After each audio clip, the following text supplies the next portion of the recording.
Good evening, my dear brothers and sisters in Christ.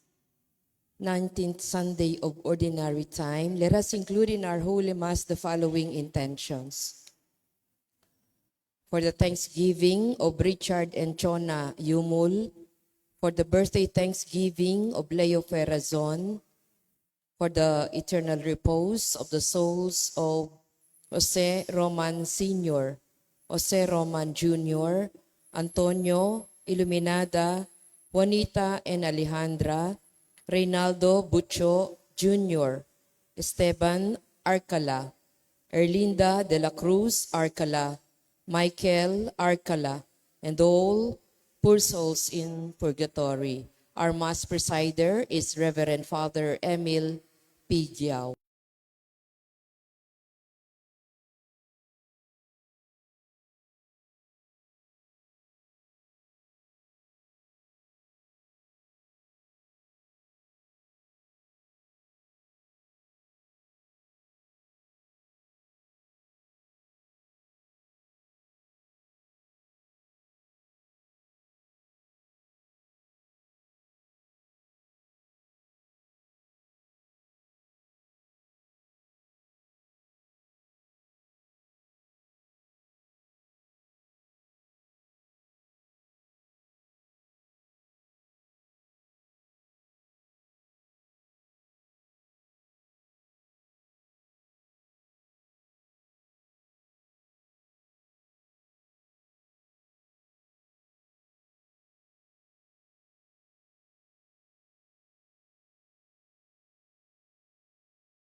All rise and glorify the Lord by singing our entrance hymn.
In the name of the Father, and of the Son, and of the Holy Spirit, Amen. the grace of our Lord Jesus Christ, and the love of God, and the fellowship of the Holy Spirit be with you all. And with your spirit, We are now on the 19th Sunday of Ordinary Time.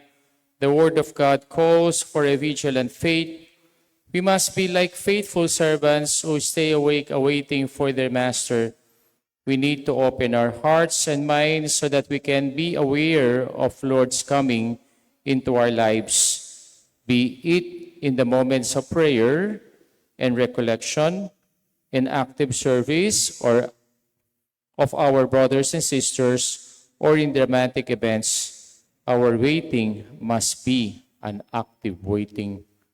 Brothers and sisters, let us acknowledge our sins and so prepare ourselves to celebrate the sacred mysteries. You were sent to heal the contrite of heart.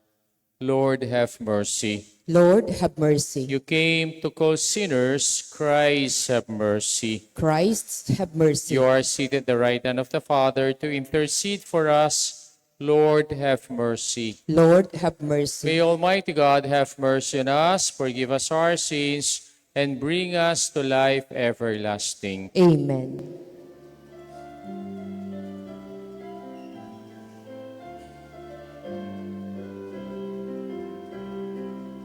Glory to God in the highest, and peace to God's people on earth. Glory to God in the highest, and peace to God's people on earth.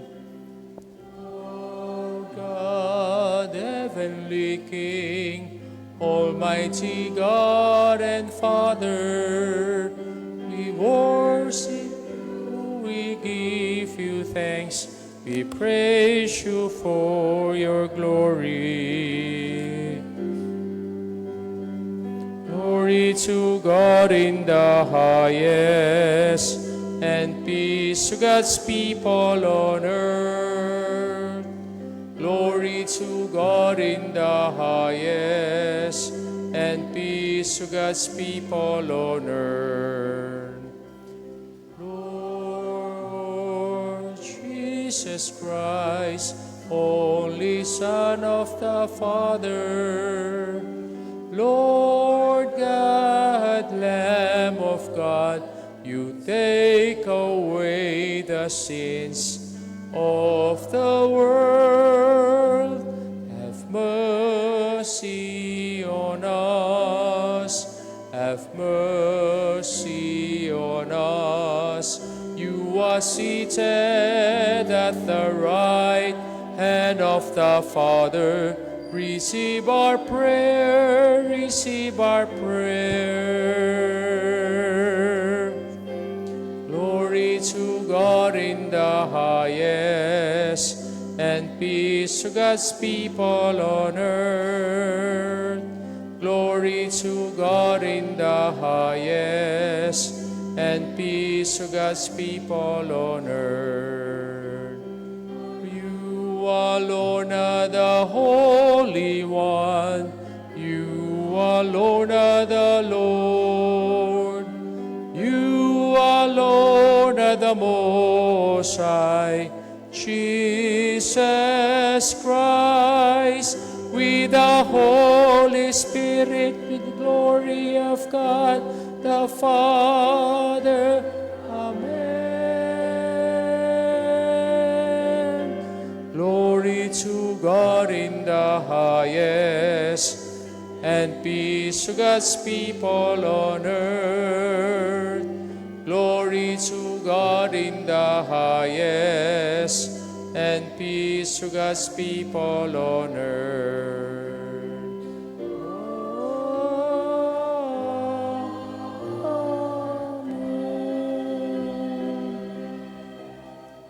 Let us pray.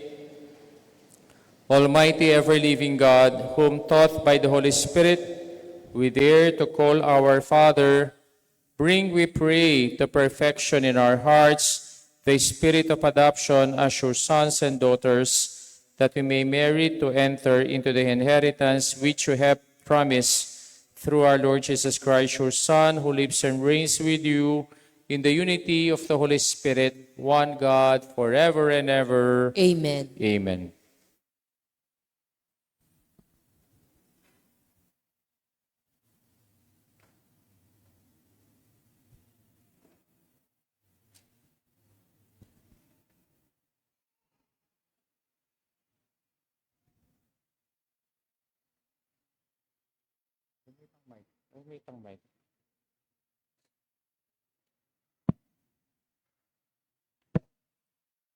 A reading from the Book of Wisdom.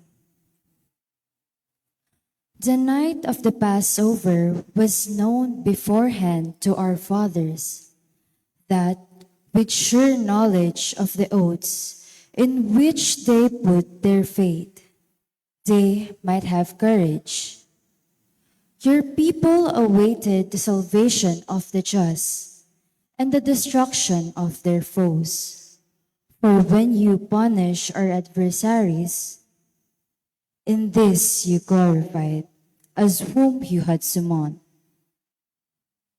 For in secret the holy children of the good were offering sacrifice and putting into effect with one accord the divine institution. The word of the Lord. Thanks be to God.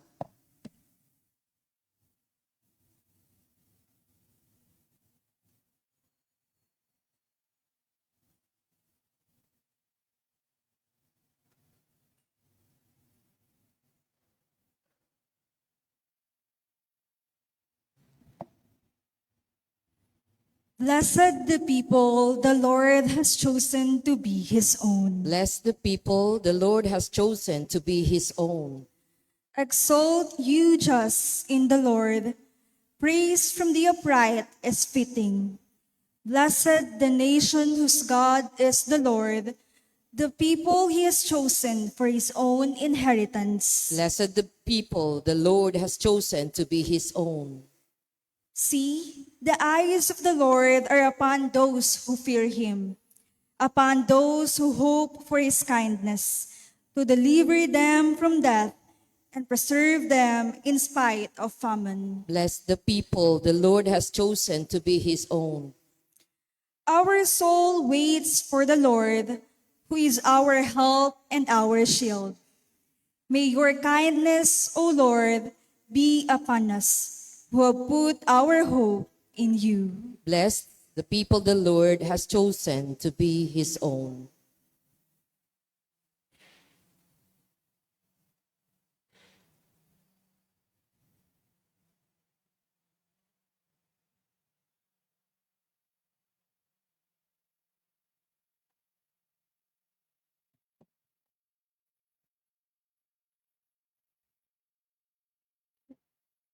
A reading from the letter to the Hebrews. Brothers and sisters, faith is the realization of what is hoped for and evidence of things not seen. Because of it, the ancients were well attested. By faith, Abraham obeyed when he was called to go out to a place that he was to receive as an inheritance. He went out, not knowing where he was to go. By faith, he sojourned in the promised land, as in a foreign country, dwelling in tents with Isaac and Jacob, heirs of the same promise. For he was looking forward to the city with foundations, whose architect and maker is God. By faith, he received power to generate, even though he was past the normal age, and Sarah herself was sterile. For he thought that the one who had made the promise was trustworthy. So it was there came forth from one man, himself as good as dead, descendants as numerous as the stars in the sky, and as countless as the sands on the seashore. All these died in faith. They did not receive what had been promised, but saw it and greeted it from afar, and acknowledged themselves to be strangers and aliens on earth. For those who speak thus show that they are seeking a homeland. If they had been thinking of land from which they had come, they would have had opportunity to return. But now they desire a better homeland, a heavenly one. Therefore, God is not ashamed to be called their God, for he has prepared a city for them. By faith, Abraham, when put to the test, offered up Isaac, and he who had received the promises was ready to offer his only son, of whom it was said, "Through Isaac descendants shall bear your name." He reasoned that God was able to raise even from the dead, and he received Isaac back as a symbol. The word of the Lord. Thanks be to God. Let us honor the Holy Gospel.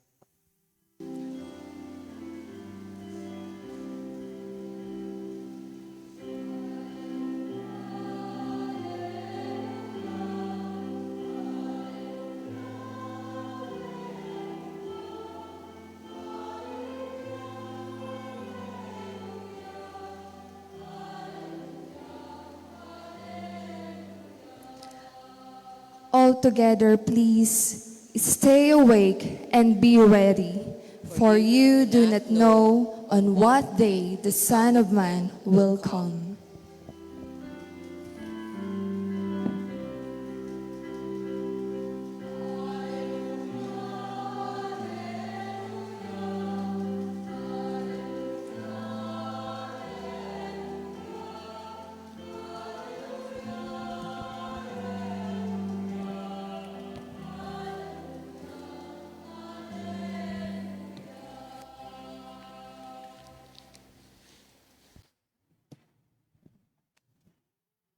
The Lord be with you. And with your spirit, A reading from the Holy Gospel according to Luke. glory to you, O Lord.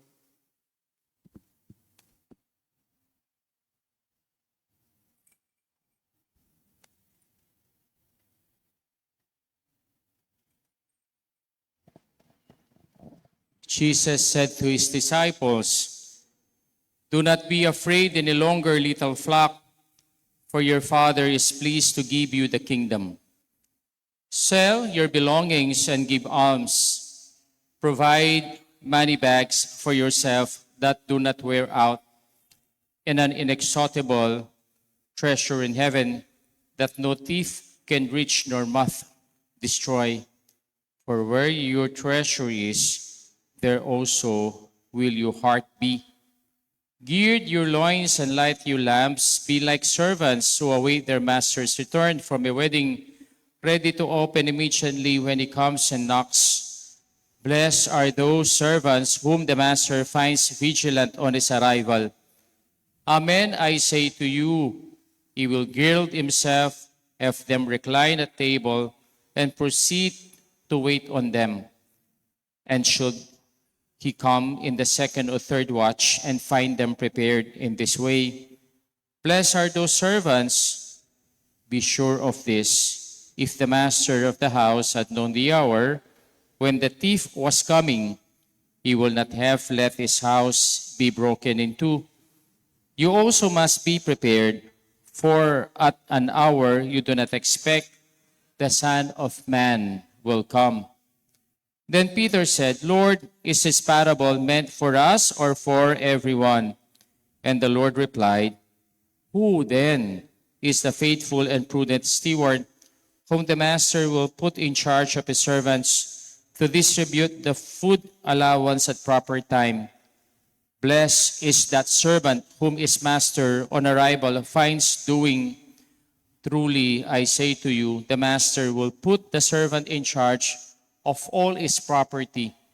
But if that servant says to himself, 'My master is delaying in coming,' and begin to beat the men servants and the maid servants, to eat and drink and get drunk. Then the servant master will come on an unexpected day and an unknown hour, and will punish the servant severely, and assign him a place with the unfaithful. That servant who knew his master's will, but did not make preparations, nor act in accord with his will, shall be beaten severely. And the servant who was ignorant of his master's will, but acted in a way deserving of severe beating, shall be beaten only lightly. Much will be required of the person entrusted with much, and still more will be demanded of the person entrusted with more. The gospel of our salvation. Praise to you, Lord Jesus Christ. Good evening po sa inyong lahat. Good evening po, Amo. And we are now on the 19th Sunday of Ordinary Time. Perhaps you are familiar with this Latin phrase, carpe diem. Seize the moment, grab the opportunity. Mayroon pong isang kabataang lalaki who dreamt to become an architect, but he cannot do so because of poverty. Mayroon pong isang philanthropist on their place who learned about his ambition and offered him a scholarship. And for this man, it was an opportunity to change his life. No? Once when he was in college, he met a beautiful girl at niligawan niya itong magandang dalaga. And he became his girlfriend. But his perspective was changed. He put more time on his girlfriend than his studies, and he became a college dropout. Dahil ganun po ang nangyari, iniwan siya ng kanyang girlfriend and end up as a popcorn vendor. And then come to his senses, he realized, and then said to himself, if I just concentrated to my studies, I will not end up this way. Mayroon po tayong kasabihan, laging nasa huli ang pagsisisi. Kayo ba ay mayroon kayong karanasan na nagsisi kayo sa huli because of carpe diem? No? Why? We neglect to grab the opportunity. Hindi ba? Sabi natin, opportunity knocks only once. Grab it. Seize it. Carpe diem. Para po maintindihan nating mas mabuti yung gospel natin ngayon, let us review last Sunday's gospel. Naalala niyo pa ba po yung gospel natin last Sunday? Ano kasi yung gospel natin last Sunday? The parable of the rich fool. Hindi ba? This rich man was blessed with abundant harvest. Ang dami niya pong nakuha sa kanyang bukirin. Instead, that this is an opportunity to share it to others. He just concerned about himself. No? Inisip niya lang yung kanyang sarili and even plan. Aba, maliit na yung aking bodega. And decided to turn down all his storehouses and build bigger ones. And then he said to himself, how lucky you are. Napakaswerte mo. No? lahat ng harvest mo, ilagay mo dito sa mga storehouses na ito, yung mga material blessings that you acquired throughout your life, ilagay mo lahat dito sa storehouses na ito. And then, be merry, eat, drink. And then God said to him, tonight, your life will be demanded of you. No? And the things you have prepared for longer time, to whom it will belong. Napakasaklap ng buhay niya. Nag-ipon siya na nag-ipon, hindi naman niya ito pinakinabangan at ibang tao ang nakinabang. No? That is why in our gospel today, our Lord gave us another beautiful parable. And this parable is a parable of the good steward, opposite of this bad steward in the person of this rich fool. Kaya ang sabi niya dito sa ating gospel, gird your loin and light your lamps and be like servants who await their master's return from wedding, ready to open immediately when he comes and knocks. This is a call for vigilance, readiness that connects to our carpe diem. And even our Lord added, if that master of the house have known the hour when the thief is coming, he will not have left his house broken into.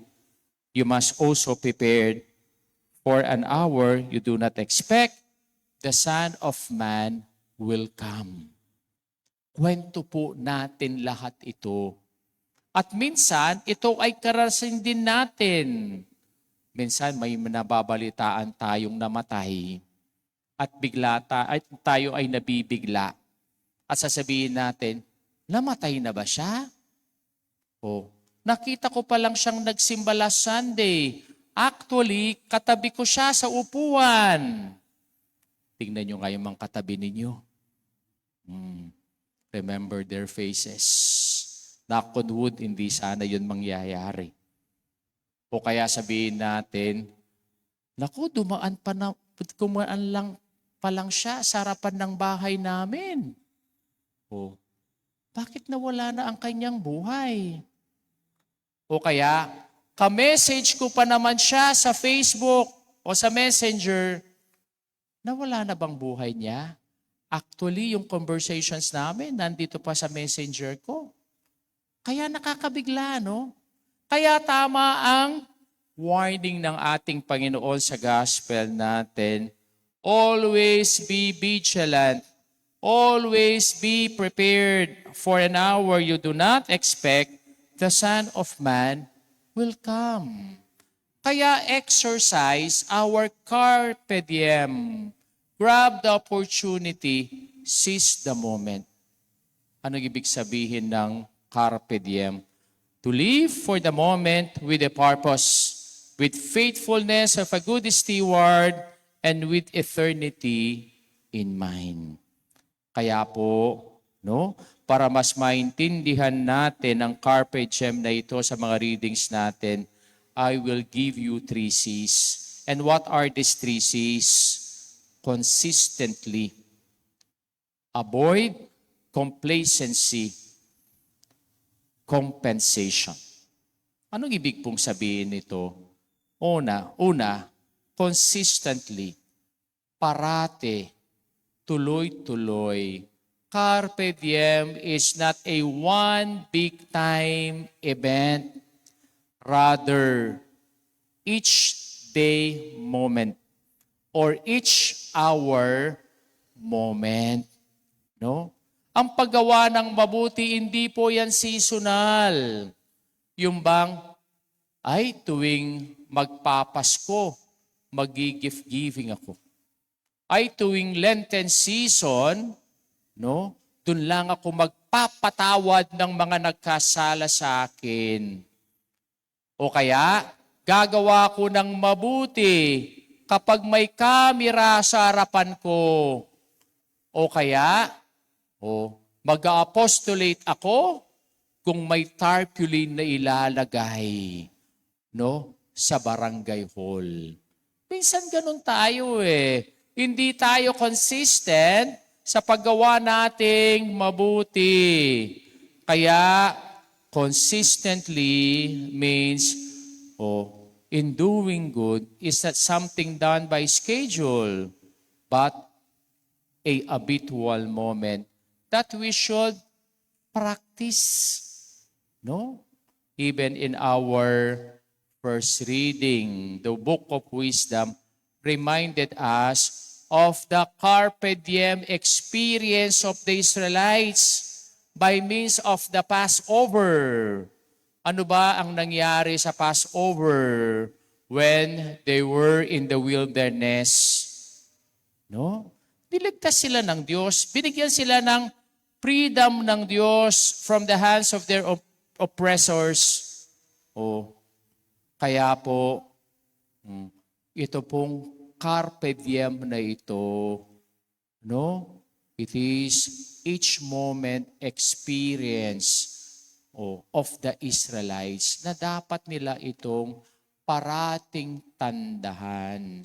Kaya, always be consistent. Second, in order to exercise carpe diem, avoid complacency. Anong ibig sabihin ng being complacent?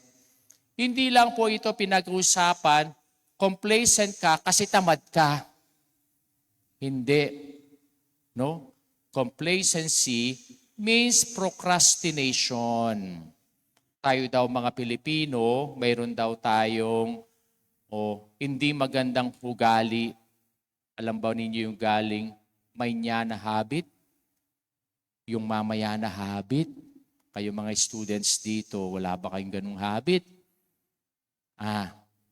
Na dapat ka nang gumawa ng assignment ngayon. Pero, nag-online games ka muna bago mo gagawin yung assignment mo.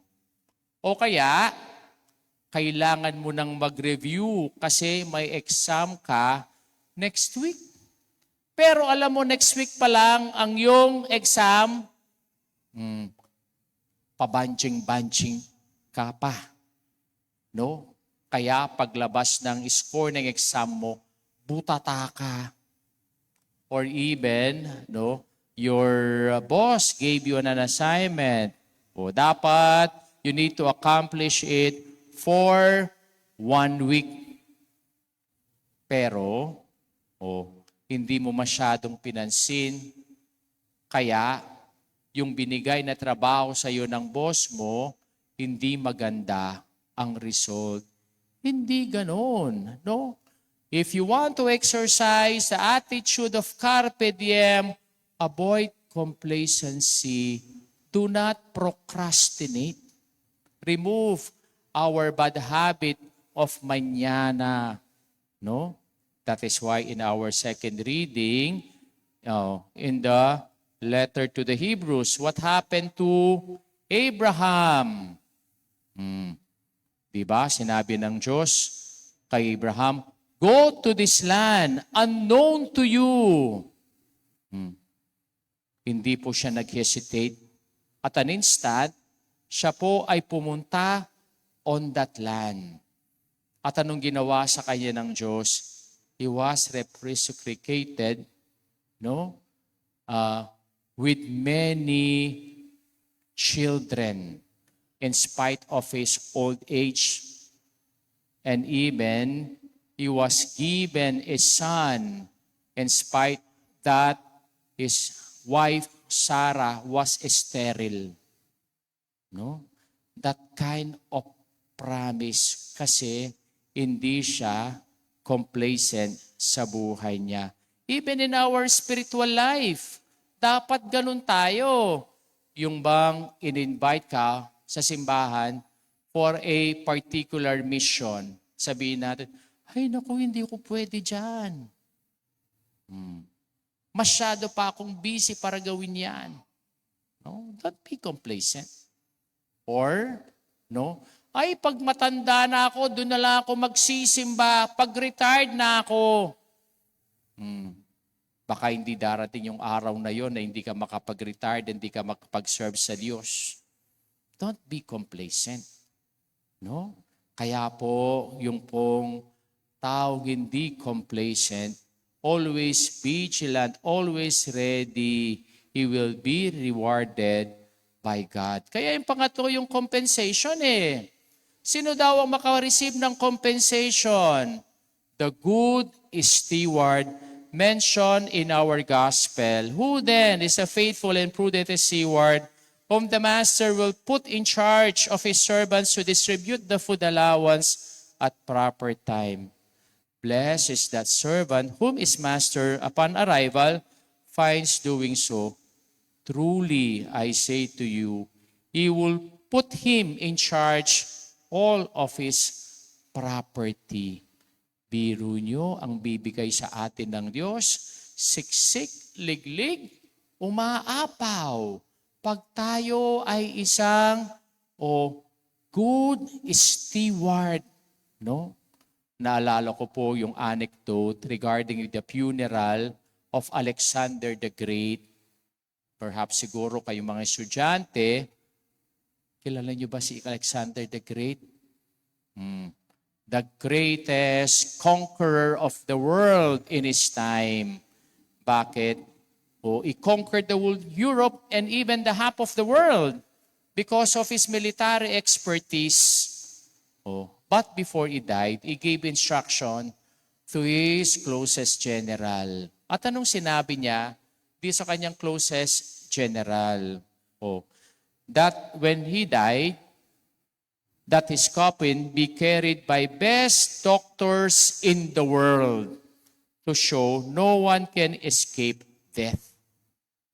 That is a reality of life. Kahit yung doktor mo, siya na ang pinakamagaling na doktor dito sa mundo, mamamatay lahat tayo. Second, the road to his grave be covered with his gold and jewels to show that riches are left behind. Conqueror of the world ka, not only of lands, but also treasures in this world. Ito ay tatapon lang sa dadaanan ng kanyang funeral. Bakit? To show that riches are left behind. And third, that his hands hang out of his coffin to show that we leave this world empty-handed. No? Naked, we were born, and naked, we will leave this world. Kaya po itong reality ito, ang gustong ipakita sa atin ng anecdote na ito. Bakit? Everything borrowed from God. Huwag tayong mag-iinarte. Lahat ay hiram lang sa Diyos. No? Kaya po, hindi ba may kanta tayo pag may funeral? Hiram sa Diyos ang aking buhay. Gamitin natin ito sa kabutihan. No? Sabi po ni ni Saint Teresa of Lisieux, miss no single opportunity of making some small sacrifice here by smiling look, there by a kind word, always doing his smallest right and doing it all for love. No, kung may opportunity ka na gumawa ng kabutihan ngayon, kahit ito ay napakaliit, gawin mo na ngayon, huwag mo nang ipagpabukas. No? If we have the impulse to do something loving, do it now, not tomorrow. To send encouraging texts, do it now, not tomorrow. No? Words of how are you, how should they? No? Do it now, not tomorrow.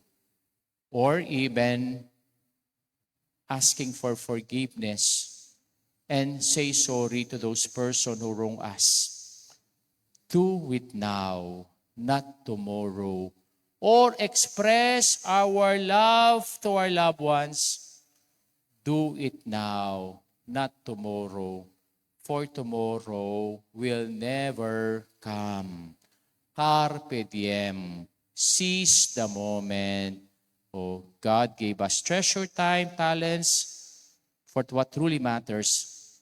Loving God, serving others, storing treasures in heaven by consistently doing good, by avoiding complacency, and at the end, receive the compensation of everlasting life by doing carpe diem. Let us now profess our faith all together. I believe in one God, the Father Almighty, maker of heaven and earth, of all things visible and invisible. I believe in one Lord Jesus Christ, the only begotten Son of God, born of the Father before all ages, God from God, light from light, true God from true God, begotten, not made, consubstantial with the Father. Through him all things were made. For us men and for our salvation, he came down from heaven, and by the Holy Spirit was incarnate of the Virgin Mary and became man. For our sake he was crucified under Pontius Pilate. He suffered death and was buried, and rose again on the third day. In accordance with the Scriptures, he ascended into heaven and is seated at the right hand of the Father. He will come again in glory to judge the living and the dead, and his kingdom will have no end. I believe in the Holy Spirit, the Lord, the giver of life, who proceeds from the Father, and the Son who with the Father, and the Son is adored and glorified, who has spoken through the prophets. I believe in one holy Catholic and Apostolic Church. I confess one baptism for the forgiveness of sins, and I look forward to the resurrection of the dead and the life of the world to come. Amen. Let us ask our Father in heaven to awaken our hearts, that we may always stand ready for work in building his kingdom on earth, for the glory of his name, and for peace and goodwill among peoples. Full of confidence, we pray. Father, listen to our prayers. All together. Father, listen to our prayers. Grant Pope Leo XIV, bishops, priests, and deacons, the love and dedication of shepherds, living with the smell of the sheep, as they stay close to the people, especially to the marginalized. We pray. Father, listen to our prayers. Make government officials and political leaders remember that they are not masters of their constituents, nor owners of the country's wealth, but servants who are answerable for what you have entrusted to them. We pray. Father, listen to our prayers. May those who are undergoing crisis in married life, those who are suffering diseases and illness, and those burdened with financial problems find help from the Lord and from people with good hearts. We pray. Father, listen to our prayers. May we remain steadfast and unwavering in our faith, holding on to hope even in the face of adversities, and active in works of charity. We pray. Father, listen to our prayers. May the Lord keep in safety those who travel today. May our country be spared of natural calamities and the evils of strife and violence. May our departed loved ones enjoy heavenly peace. We pray. Father, listen to our prayers. Let us pray for the urgent concerns of our community and our personal intentions.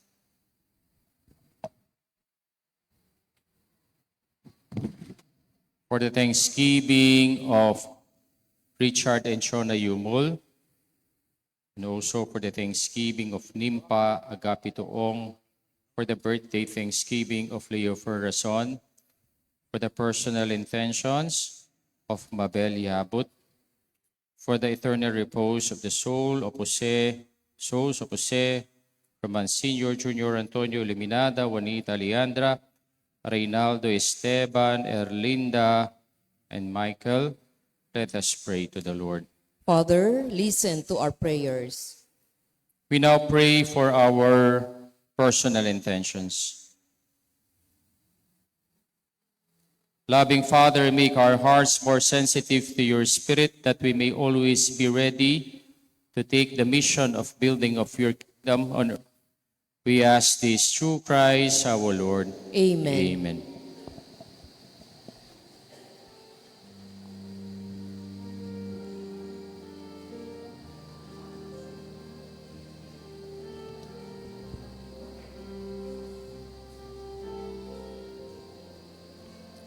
Blessed are you, Lord God of all creation. To goodness we have this bread to offer. Works your many hands have made, it will become for us our bread of life.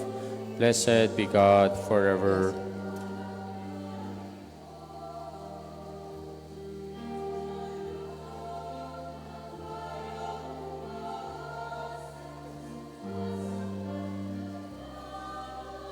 Blessed are you, Lord God of all creation. To your goodness we have this wine to offer. Fruit of the vine, works your many hands had made, it will become for us our spiritual drink. Blessed be God forever. Let us accept this sacrifice with a humble and contrite hearts.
Pray, my brothers and sisters, that my sacrifice and yours may be acceptable to God, the Almighty Father. May the Lord accept the sacrifice at your hands for the praise and glory of his name, for our good and the good of all his holy church. Be pleased, O Lord, to accept the offerings of your church, for in your mercy you have given them to be offered, and by your power you transform them into the mystery of our salvation, through Christ our Lord. Amen. The Lord be with you. And with your spirit, Lift up your hearts. we lift them up to Let the us Lord. give thanks to the Lord our God. It is right and just. It is truly right and just, our duty and our salvation, always and everywhere, to give you thanks, Lord, Holy Father, Almighty and eternal God, for in you we live and move and have our being, and while in this body we not only experience the daily effects of your care, but even now possess the pledge of life eternal.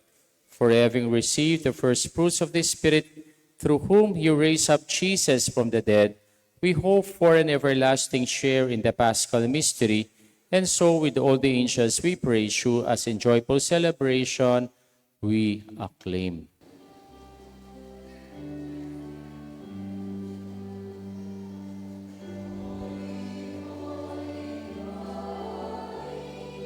Lord God of hosts, heaven and earth are full of your glory, full of your glory. Hosanna in the highest, Hosanna in the highest. Blessed is he who comes in the name of the Lord. Hosanna in the highest. in the highest. Hosanna in the highest. Hosanna in the highest.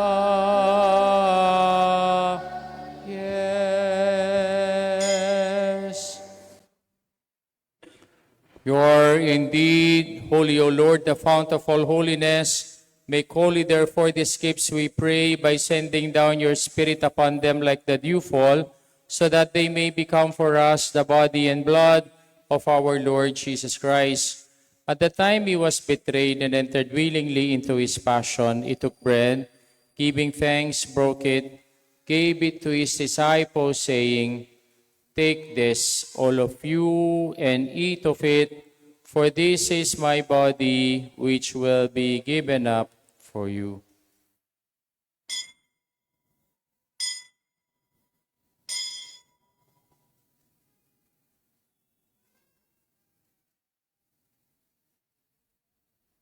In a similar way, when supper was ended, he took the chalice, and once more giving thanks, he gave it to his disciples, saying, "Take this, all of you, and drink from it, for this is a chalice of my blood, the blood of the new and eternal covenant, which will be poured out for you and for many, for the forgiveness of sins. Do this in memory of me."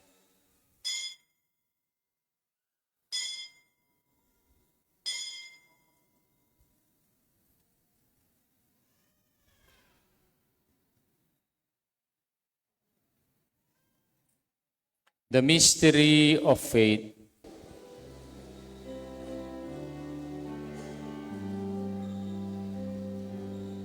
And we eat this bread and drink this cup, we proclaim your death, O Lord, until you come again. Until you come again, we proclaim your death, O Lord.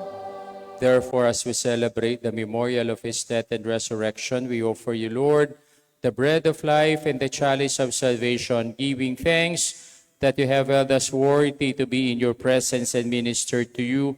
Humbly we pray that, partaking of the body and blood of Christ, we may be gathered into one by the Holy Spirit.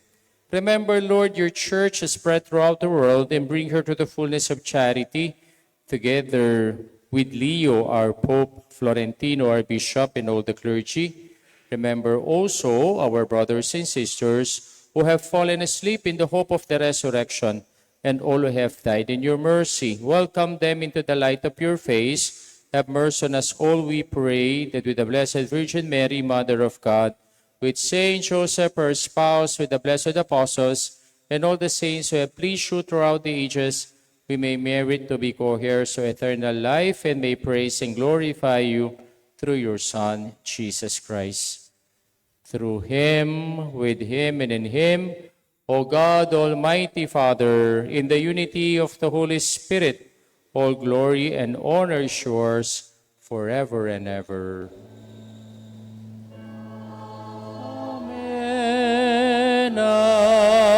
Amen. Amen. At the Savior's command and formed by divine teaching, we dare to say,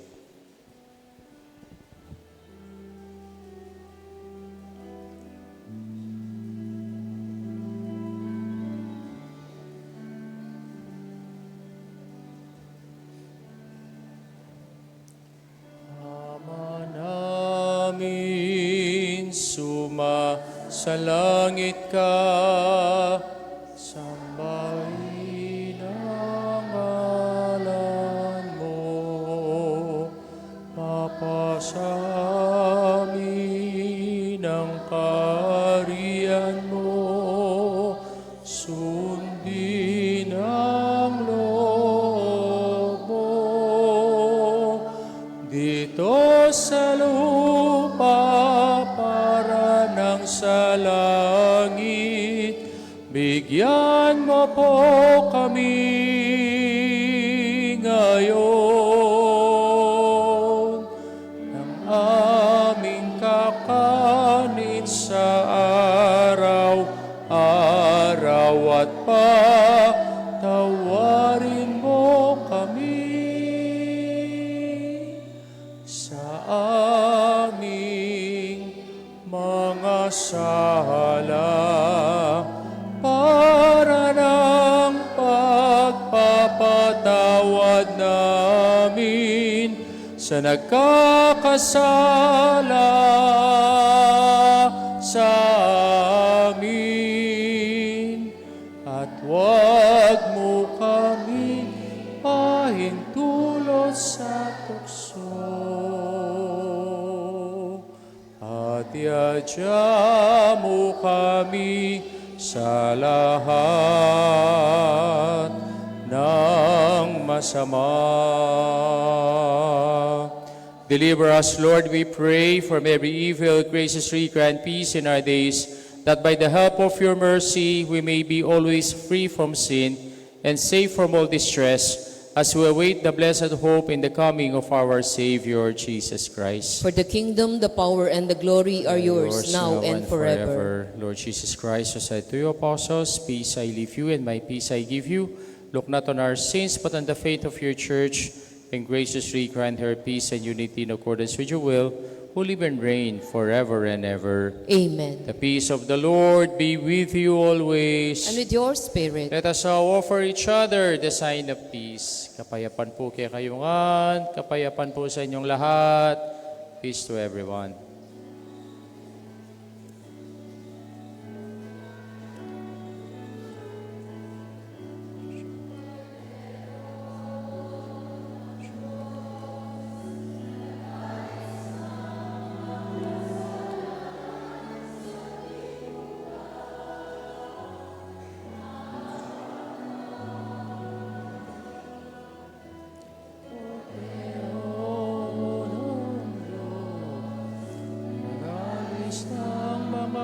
Kasalanan ng sanlibutan, maawa ka. Kordero ng Diyos na nag-alis ng mga kasalanan, ipagkaloob mo sa amin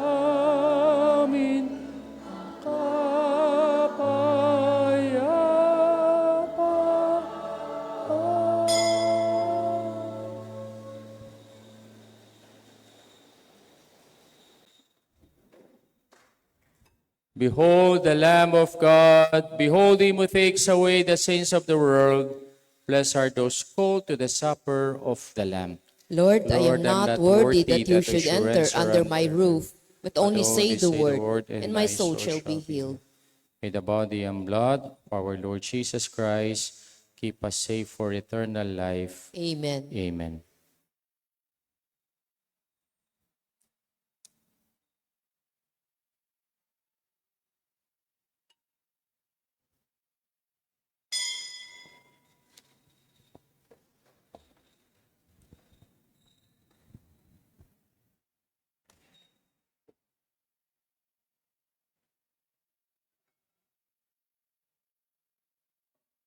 Body of Christ, body of Christ.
Let us pray. May the communion in your sacrament that we have consumed save us, O Lord, and confirm us in the light of your truth through Christ our Lord. Amen. Mayroon na po tayong sitio mass tuwing Thursday. Pero sa this coming Wednesday, ito po ay gagawin natin sa Sitio Miller at 4:30 p.m. Kaya invited po kayo sa launching po ng ating Sitio Mass. Kaya nandun po tayo sa Wednesday at wala tayong misa dito sa ating simbahan. And then, yung mga succeeding weeks, Thursday po natin gagawin at 5 p.m. in the afternoon. The Lord be with you. And with your The spirit. mighty God bless you all, the Father, the Son, and the Holy Spirit. Amen. Our Mass been offered. Let us go in peace and to love and to serve the Lord. Thanks be to God. be to God. Good evening po sa inyong lahat.